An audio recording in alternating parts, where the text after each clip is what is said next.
Digital వేదికలను దుర్వినియోగం చేస్తూ ప్రజలను మోసం చేస్తున్న ఘటనలపై ప్రధాని నరేంద్ర మోదీ ఆందోళన వ్యక్తం చేశారు. ఇటువంటి వ్యవహారాల్లో సంబంధిత సంస్థలన్నీ సమన్వయంతో నిర్ణీత కాల పరిమితిలోగా స్పందించాల్సిన అవసరం ఉందని చెప్పారు. సైబర్ నేరాలు, డిజిటల్ అరెస్టు, మోసాలకు సంబంధించిన ఫిర్యాదులపై మోదీ సమీక్ష నిర్వహించారు. సైబర్ మోసాల కేసుల్లో తక్షణ స్పందన కోసం రాష్ట్రాలు E0 FIR విధానాలను అందుబాటులోకి తెచ్చేలా కృషి చేయాలని ఆయన సూచించారు. 4 రాష్ట్రాలకు చెందిన 30,000 కోట్ల వ్యయంతో చేపట్టిన రోడ్డు, విద్యుత్, పారిశ్రామిక కారిడార్, మెట్రో రైల్ రంగాల్లోని 4 కీలకమైన మౌలిక సదుపాయాల ప్రాజెక్టులపై ప్రధాని సమీక్షించారు. ప్రగతి 52వ సమావేశంలో ప్రధాని ఈ సమీక్షలు నిర్వహించారు.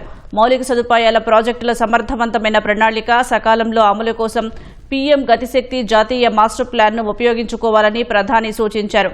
క్షేత్రస్థాయిలో తాజా పరిస్థితిని ఈ ప్లాట్ఫామ్ ప్రతిబింబించాలని, తద్వారా అడ్డంకులను ముందుగానే గుర్తించి ఏజెన్సీల మధ్య సమన్వయం మెరుగుపరచవచ్చని పేర్కొన్నారు.